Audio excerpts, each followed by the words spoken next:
Diputado Norberto Das, ¿cómo le va? ¿Cómo anda? ¿Qué tal? Muy buenos días. Muy bien, muy bien. Bueno, el gusto de tenerlo por acá. Bueno, Eh, el gusto es mío. Sí. Ya hay fecha para las elecciones. Así es. Y la pregunta, a ver, ¿se va a poder discutir localmente el tema de las elecciones? Quiero tratar de que se entienda la pregunta.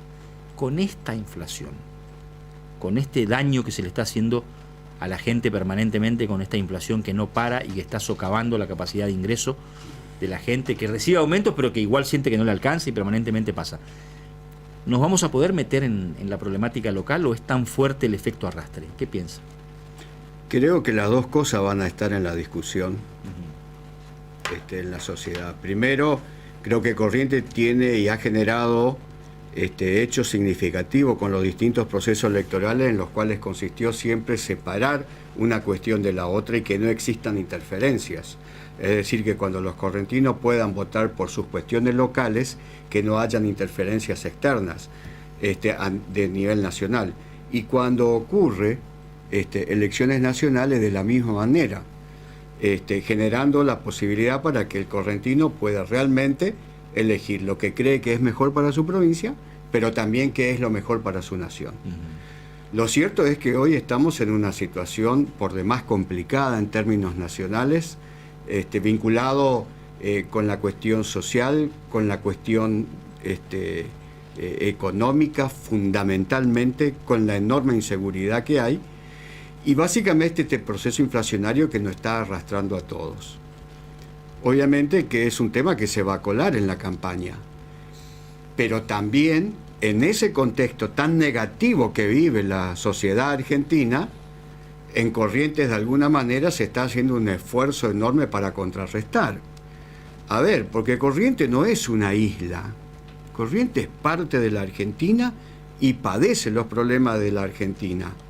Pero lo cierto es que el gobierno provincial hace esfuerzos enormes para volcar recursos donde genere trabajo a través del desarrollo y la infraestructura, mediante la obra pública, pero por otro lado también trabajando de manera fuerte para que de alguna manera no pierdan el poder adquisitivo los empleados provinciales y también por otro lado beneficiando a la producción con la quita o la merma de impuestos que están vinculados con ello, y por otro lado facilitando también en términos financieros, a través del Banco de la Provincia de Corrientes, préstamos a tasas fijas con años de gracias y siempre por debajo de los niveles que establece el Banco Central de la República Argentina.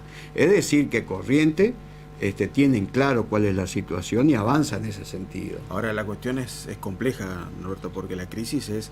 en 30 años llegamos ya a ese 100% de inflación anual, es decir... Tremendo, es tremendo. Costará sostener también esto en el tiempo, ¿no? Pero por supuesto que sí, por supuesto que sí. Aquí, de una vez por todas, hay que parar esta pelota y hay que asumir una responsabilidad distinta. Nosotros no podemos seguir generando más egresos en función de los ingresos que tenemos. Nosotros ya hace muchísimos años que nos sostenemos porque el mundo nos banca y nos vive prestando plata. Yo he escuchado, porque el relato de este gobierno nacional siempre se basó en dos grandes problemas. Uno, la pandemia, y otro, la deuda del gobierno anterior. Y yo les recuerdo a todos, fundamentalmente a quienes tienen este relato, que la deuda del gobierno anterior fue de 45.000 millones de dólares. Esos 45.000 millones de dólares, 2/3, es decir, que estamos hablando de 30.000 millones de dólares, fueron destinados a pagar deuda que había dejado el gobierno de Cristina y de Axel Kicillof siendo ministro de Economía. 2/3, 30.000 millones de dólares para pagar deuda, vencimiento de años anteriores. Y el tercio restante, los 15.000 millones, para aguantar el enorme déficit que tiene la Argentina. Esta es la verdad.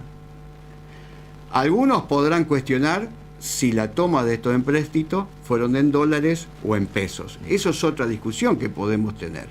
No hay ni un problema. Aún así, diputado, permítame hacerle un aporte. En dólares, este gobierno lleva 83.000 millones de dólares. A tomados. eso quería llegar. A eso quería Está llegar. relativizado. Lo cierto es que el ritmo de endeudamiento de este gobierno, que aún no finalizó en términos de dólares, ya está duplicando la deuda que dejó Macri. Es decir, que ese relato no corre más.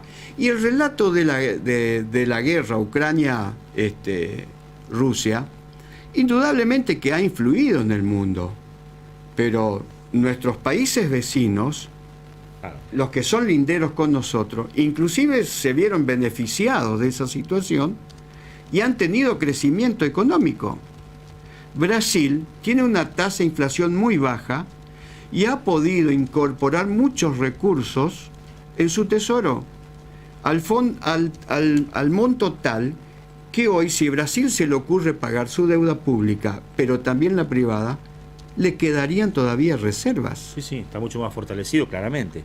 Ahora, y ellos no tienen inflación, no lo tiene Paraguay, no lo tiene Chile, no lo tiene Bolivia, no lo tiene Perú, resulta que nosotros tenemos inflación. No, y han tenido un pequeño brote inflacionario y los han podido contener porque tienen fortaleza en sus economías. Ahora, me quiero concentrar en la cuestión local. Perfecto. El gobernador, en las últimas horas, ha adelantado que va a recurrir a la Corte Suprema por un reclamo puntual contra la entidad binacional Yacyretá por la liquidación de las regalías. El gobernador sostiene que al día de hoy ya se le deben $3 millones a la provincia y que no hay ninguna perspectiva de cobro, y también discute la liquidación de las mismas, la forma en que se liquidan las mismas, pero además también le está por hacer un reclamo en la Corte a la Nación por el tema de ANSES y lo que deja de demandarle a la provincia en cuanto a lo que corresponde. En algún momento Valdés también se enfrentó con un gobierno del mismo signo político, como era el gobierno de Cambiemos, cuando enfrentó a Aranguren reclamando por las regalías. Exactamente. Esta ratificación de una política de la alianza gobernante de hace mucho, de plantear una fecha diferente a la nacional para discutir lo provincial, es también de alguna manera una, ¿cómo podemos decir? Una concreción en fechas de un perfil que el gobernador quiere mantener independientemente del color político de quien gobierne la nación. Primero discutimos lo correntino, el interés, y después vemos, porque podemos coincidir, pero el interés y el reclamo siempre se mantiene. Así es. Corrientes primero. Corrientes primero. A ver, en esto hay sobradísimos ejemplos. Yo le incorporaría a estos reclamos que está planteando con mucha fuerza el gobernador y que tiene un asidero absoluto y total. También otro de los temas pendientes que hay que corregir es la distribución de la coparticipación argentina. Yo me pregunto, ¿por qué el Chaco recibe un 20% más, que es una tonelada de plata, que Corrientes por coparticipación, cuando inclusive el Chaco tiene menos habitantes que Corrientes? Que alguien me explique por qué.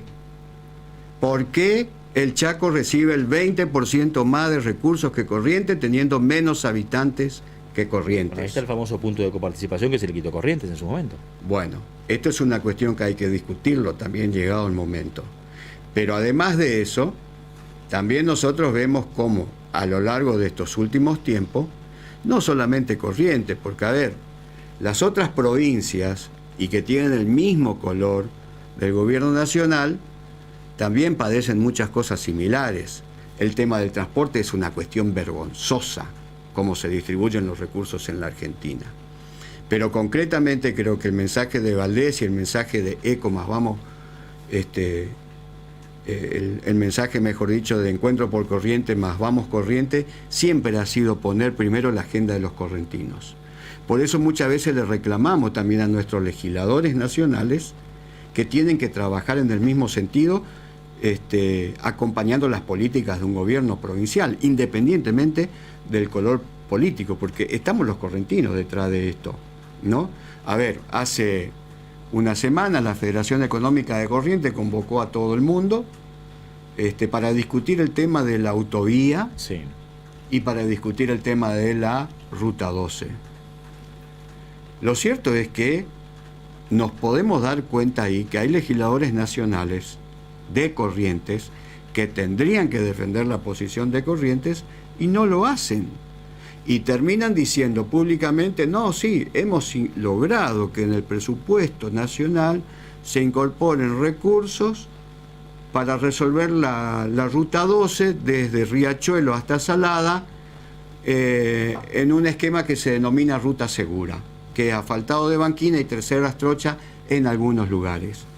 Eso es condenar de por vida una autovía. Eso es condenar de por vida una autovía. Entonces... Ahora, diputado, ¿la verdad tiene esperanzas de que este sector político avance en una autovía a estas aladas? No concretan, manera. no concretan la del acceso a la capital, van a ir de 70 kilómetros hasta de Bocas. ninguna manera. Se miente todo el tiempo. Se miente todo el tiempo, se miente.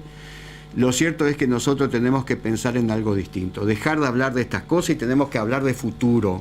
Hablar de futuro es comprometernos fuerte con un esquema nacional distinto que de alguna manera pueda revertir este proceso y este encauce, este andarivel en el cual hoy estamos metidos, de manera tal de que la Argentina empiece a transitar un camino distinto, que no va a ser un cambio de un día para el otro, pero sí empezar a marcar un rumbo, un camino distinto que le genere confianza a la Argentina, que tenga en claro cuál es su política internacional, recuperar la confianza con los distintos organismos de crédito, porque acá la bomba que queda es fenomenal.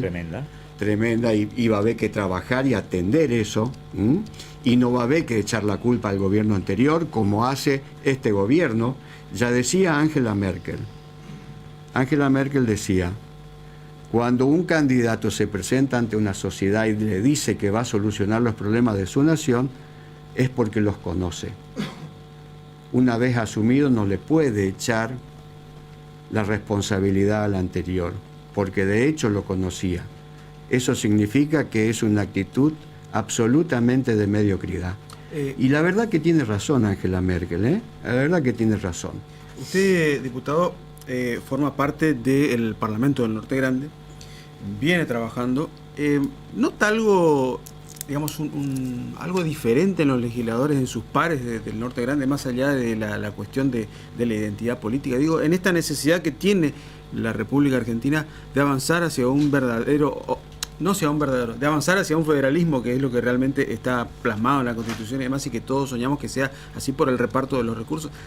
¿Tiene algún indicio de que algún pensamiento dentro de los legisladores que pueden representar las opiniones de esas provincias va en ese sentido? Hay un dato que acá compartimos con Martín la semana pasada, es que, por ejemplo, el gobernador Bordet, gobernador de la provincia de Entre Ríos, peronista, ya está pensando y está empezando a reclamar la propiedad de la represa de Salto Grande. Es decir, esto de los entrerrianos, esto tiene que ser para nosotros. O sea, si ya desde ese sector, que es del mismo palo del gobierno nacional, se empieza a pensar de esa manera, digo, ¿usted nota algo en ese sentido, digamos, en esa línea, en los legisladores del Norte Grande? No, ahí no. Yo creo que, el Parlamento del Norte Grande, ¿cómo surge? Surge como un instrumento de ámbito legislativo en apoyo a lo que es la conformación de los gobernadores del Norte Grande. Los gobernadores del Norte Grande avanzan determinadas políticas públicas y los legisladores acompañan y dan fortaleza a eso, ¿no? Primero fue el NOA, sí, las 6 provincias del NOA, luego vieron la necesidad de incluir el NEA y se conforma el Parlamento del Norte Grande. Lo cierto es que los gobernadores, por ejemplo, con el tema de la ley de humedales, se pusieron fuertes y fijaron una posición. El Parlamento del Norte Grande lo acompañó de manera unánime. ¿Qué pasó en el Congreso Nacional? En el Congreso Nacional, ese proyecto, así como estaba presentado, no se pudo discutir, porque hubo un contrapeso político, que fue primero los gobernadores del Norte Grande y luego el Parlamento. Fíjense ustedes la importancia y el poder que podemos llegar a tener si nos ponemos de acuerdo, que el Norte Grande tiene 30 senadores sobre 72. Estamos hablando de 30 senadores sobre 72. Es decir, que si hay voluntad política de buscar equilibrios, si hay voluntad política de que el federalismo realmente se produzca y que haya una distribución equitativa de recursos y que le permita a las distintas regiones poder empezar a desarrollarse de manera distinta, lo podemos lograr. Permítame ser pincha globo. Con esos números, uno diría, a la pucha, qué fortaleza. Sin embargo, por ejemplo, la ley de energía fría que sancionó el gobierno, mejor dicho, el Parlamento, a iniciativa del gobierno impulsado por Máximo Kirchner, obtuvo los votos también de diputados de estas regiones. del norte grande. O sea, Así. gente que votó a favor de que el sur pague la energía más barata y no contempla que el norte tiene estos veranos que son Claro, porque ahí agobiantes. vienen las La negociaciones. obediencia. Claro, aparte de la obediencia, bueno, consiguen, resulta de que le arreglan un puente en algún lugar y demás, y con eso consiguen unos votos más y bueno, y la ley está. Sí. Lo cierto es que esos representantes de esos lugares no se dan cuenta cómo condenan el futuro Absolutamente. de su gente, ¿no? Entonces, estas son las cosas que hay que revertir en la Argentina de manera muy fuerte. Fíjese otra cosa que nosotros hemos planteado, y yo soy una persona que cuestiono mucho el centralismo que tiene nuestro país. Claramente me doy cuenta que tenemos dos Argentinas participando en esos ámbitos, que es el corredor bioceánico. ¿Cuántos años venimos hablando del corredor bioceánico? Hace mucho. La década del 90, más o menos. Más o menos, a instancia De obvia importancia. a partir del Parlamento del Norte Grande, que veníamos discutiendo en cada una de las sesiones, y con la presencia del ministro jefe de gabinetes en los plenarios que realizábamos, logramos los legisladores por primera vez que haya un ítem en el presupuesto nacional con recursos destinados para iniciar por lo menos el proyecto del corredor bioceánico. Y el corredor bioceánico es una cuestión que le puede traer aparejado desarrollo y crecimiento a toda una región. Absolutamente. Pero Salida el- para otros mercados. Pero por supuesto, pero el país central, por supuesto que no le conviene. Esta es la lucha que tenemos que dar. Pausa acá. Esa es una lógica que también alcanza a sus aliados. Porque en algún momento dije esto y... Seguro que sí. En su momento Macri hizo el Paseo del Bajo en... ¿cuánto? 4 años. En 4 años. El Paseo del Bajo es impresionante en la capital. Y valieron 800 millones. La dimensión de la obra. Pero el mismo Macri no pudo terminar la autovía de acceso a la capital. Así Y es. tampoco Alberto Fernández. O sea que evidentemente no es un problema de color político, es un problema de centralismo. Así es como estoy planteando. A ver, fíjense en Resistencia Chaco, que son del mismo color del gobierno nacional. Tiene una autovía que tiene hace cuánto ahí. Mire, desde el cruce de la ruta número 16 con la ruta número 11 hasta el aeropuerto, hace 12 años que están en obra. Sí. Creo que ahora estaban por inaugurar estaban esperando. Un tramo. Iba a estar Un tramo. Alberto Fernández, pero Un no tramo. pudo por la cuestión de Un salud. tramo. Sí, pero el Es un problema tramo es el nomás, centro- exactamente. Si el bien problema es el avanzaron centralismo. este último tiempo, pero lo cierto es que hace 12 años que eso está en ejecución de obra. Bueno, ante esas actitudes también cobra valor lo que plantea Valdés. O sea, independientemente del color político, tenemos que seguir reclamando y si hay que ir a la Corte, hay que ir a la Corte. Así es. Como lo hizo en su momento San Luis, como lo hizo en su momento Santa Fe, Córdoba. Córdoba, Sí, sí, exactamente. que han obtenido fallos. Bueno, diputado, primera charla de cara a las elecciones, lo vamos a molestar seguido. Pero con gusto, mire, estos temas que están vinculados con la política 100% son los que nos apasionan, son los que nos movilizan y los que nos generan un compromiso fuerte, fundamentalmente con los correntinos, ¿no? Y bueno, sí, ahora dentro de poco ya vamos, en menos de 90 días vamos a estar votando en la provincia, vamos a renovar la mitad de la Cámara de Diputados, un tercio del Senado, se van a renovar todos los consejos deliberantes de la provincia, así que va a ser una instancia interesante para hablar de todas estas cosas. Gracias por la gentileza. No, por favor. Tere, ¿nos vamos a la pausa? Nos vamos a la pausa, Martín. Hoy estamos preguntando.